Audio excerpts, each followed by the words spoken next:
Hello everyone and welcome to my video. This is Scott, and this is my trip of last year, well this year, 2013, to Wyoming backpacking in the Green River Lakes area. At this point we are I believe day 3, walking between the two lakes, the Titcomb Lake Basin. Each lake is about a mile long, and we've just passed the first lake, and you see us here walking the trail in between the two lakes. The second lake coming up is a very long lake too. I believe it's a mile long. I'm pointing to a pass called Bonnie Pass, and we went up that pass last year with a different group of folks, and there wasn't that snow there. It was all rock. But this year we didn't go up that. We have now crossed those lakes, gone past them, and we hung a left. And there's Larry. We have gone up a snow field, and this is not a glacier because it does melt from year to year. This year it was there. We went a little early, but so it's about half to 3/4 mile long. None of us have crampons on, but made it a little bit slippery.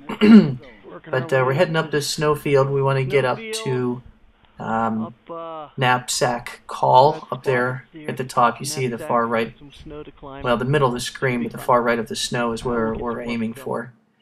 And as Larry's looking pretty tired here.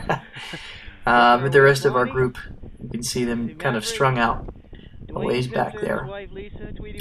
Anyway, we want to make it up to there, and we didn't realize, well I did, but some of us didn't realize of the group how difficult that was, but how difficult it got once we got to the boulder field up in through there. You see the snow ends, and I'm pointing to where we're heading, to that area where it's rocky and it gets very, very steep, very difficult. And there's Maverick in the middle, and then up top Larry just summited Knapsack Call. I believe Knapsack Call is 10,800 elevation, something like that.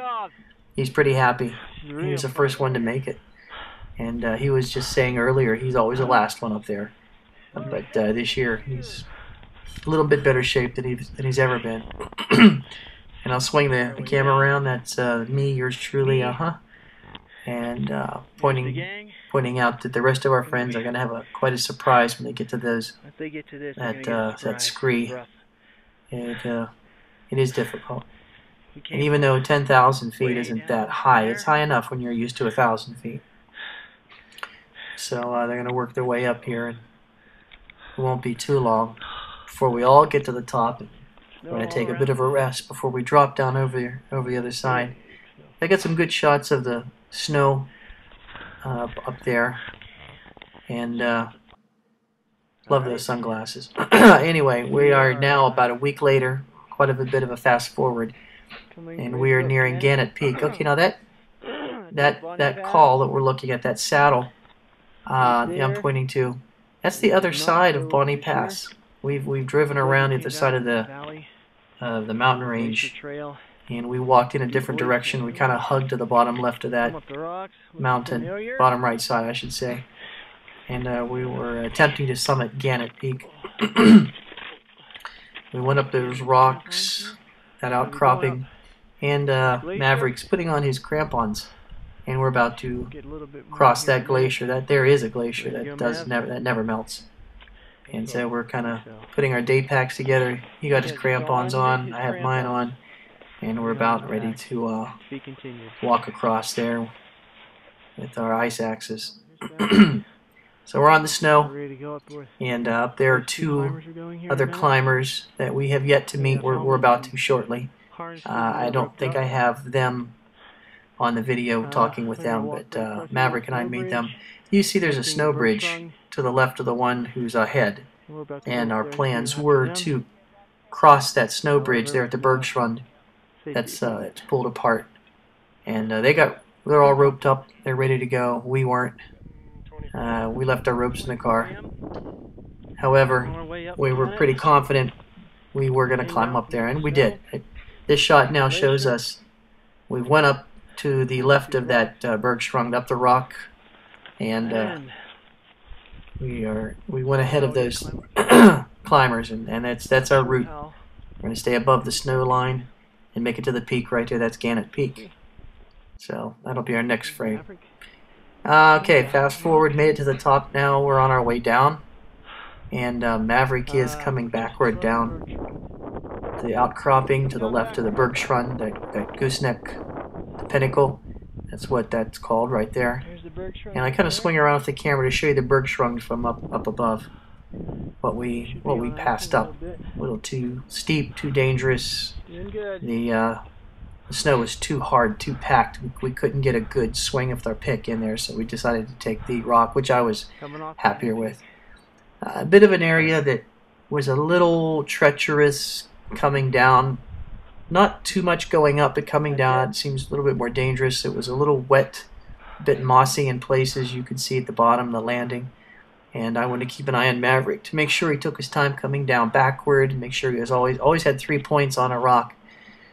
And he did well. What I didn't show was if I swung the camera to the left, which I don't, that's as far as you can go where he stops, because if you fall past that, it's a few hundred feet of straight down nothingness that you don't want to fall. So, you know, in your head you think that you're afraid you're going to fall, bounce, and lose it all at the bottom of that rock, but it really doesn't. Not too big of a problem. So, and he made it. I was pretty happy. Good job. Good. Next shot is Maverick putting on his crampons right there at the bergschrund, and which he's doing. And you can see he has his wrist tethered to his ice axe, which we have the handle pushed all the way down into the glacier, and I have my foot holding that down just in case Maverick falls. And he does have his crampons on. At least he has his wrist tethered, and he won't go too far. He'll stay right there, because you can see it's quite a slide. Once you fall and you start going, it doesn't look that long, but it's a few hundred feet long, and you can really pick up some speed there. Which actually I did fall later on. I didn't get a shot of that, but I did a self-arrest and didn't go too far, just a few hundred feet. That's before I stopped, maybe less than that. And okay, this is it. We're ready to go. There's the bergschrund up close, place that stops many backpackers from getting to the top of Gannett. There's the snow bridge right there. What we did not go up, we had planned on it, but we didn't, and which is much steeper, steeper than it looks. And it's pretty steep. The next clip we're going to see is a still picture. You see Gannett Peak from about a mile away, and there it is.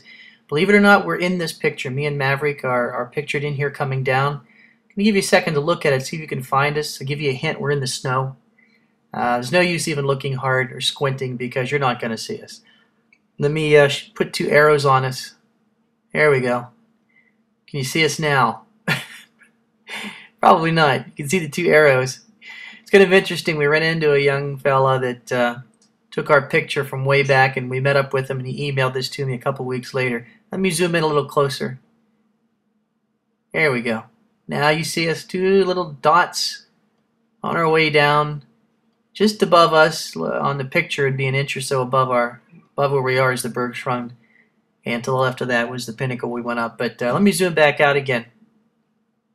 Give you a real, there, kind of gives you an idea of how far back we really are, how massive this this mountain region is. It's just huge. And the next picture is to the far right. You're going to see me up on top of Gannett. Made it. 13,804, Gannett Peak. And that paper was already up there in a canister. So, held it up for the picture. Hope you enjoyed it. And email me that you liked it.